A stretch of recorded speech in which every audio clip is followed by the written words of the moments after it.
जय श्री कृष्ण।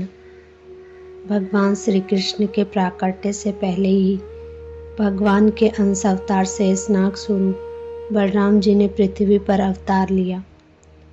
माता योगमाया ने माँ देवकी के 7वें गर्भ को निकालकर माता रोहिणी के गर्भ में स्थापित कर दिया। उस समय कंस के भय से माता रोहिणी गोकुल में नंद बाबा के संरक्षण में रह रही थी। नंद बाबा ने माता रोहिणी को अपनी बहन के समान सम्मान दिया और उनके रहने, सुरक्षा तथा सेवा की पूरी व्यवस्था की। समय आने पर वहीं गोकुल में बलराम जी का जन्म हुआ। पूरे ब्रज में आनंद छा गया। नंद बाबा और माता यशोदा ने बलराम जी का पालन पोषण अपने पुत्र के समान किया, इसलिए ब्रजवासी उन्हें रोहिणी नंदन के साथ साथ नंद बाबा के आंगन का लाल भी कहते थे। कुछ समय बाद भगवान श्री कृष्ण भी गोकुल आ गए। अब नंद भवन में 2 दिव्य बालकों की किलकारियां गूंजने लगी। बड़े भाई बलराम और छोटे भाई श्री कृष्ण दोनों साथ खेलते, साथ हंसते और माता यशोदा तथा माता रोहिणी की गोद में पलते।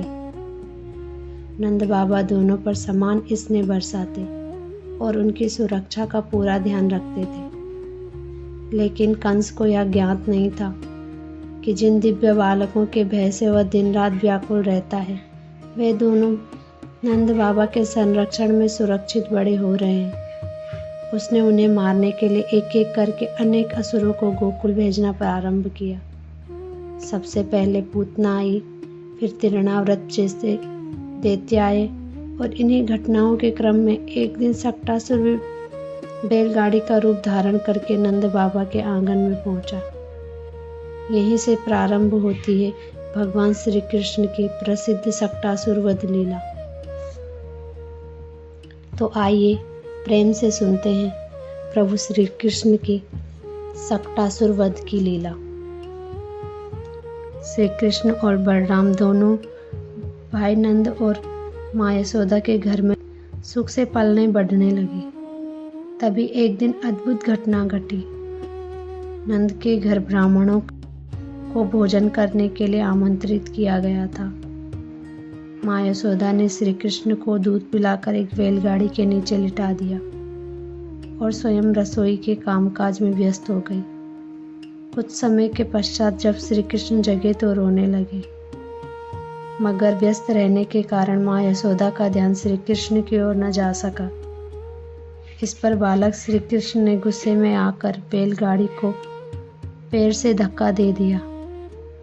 उनके ऐसा करते ही मक्खन घी से लदी बैलगाड़ी हवा में उछलकर दूसरी तरफ चली गई।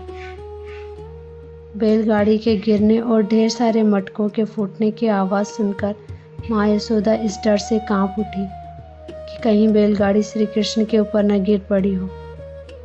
वह तेजी से उस तरफ दौड़ पड़ी। उसके पीछे पीछे नंद बाबा और सारे ब्राह्मण भी वहां पहुंच गए। उन्होंने देखा कि बैलगाड़ी दूर उल्टी पड़ी थी और घी मक्खन की हांडियां जमीन पर बिखरी पड़ी थी। श्री कृष्ण का पूरा चेहरा और शरीर मक्खन से लथपथ था।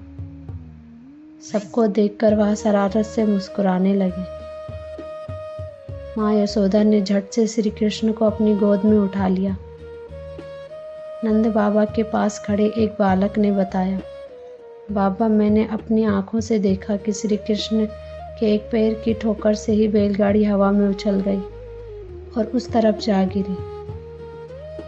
उस बालक की बात पर किसी को विश्वास तो नहीं हुआ, परंतु इस सत्य को कब तक झुठलाया जा सकता था कि श्री कृष्ण साक्षात भगवान विष्णु थे। यदि आपको यह कथा पसंद आई हो तो कृपया वीडियो को लाइक करें, अपने प्रियजनों के साथ साझा करें और हमारे चैनल को सब्सक्राइब करें। मिलते हैं अगली ऐसी और भगवान श्री कृष्ण की दिव्य लीला के साथ। तब तक के लिए राधे राधे। जय श्री कृष्ण, जय श्री माधव।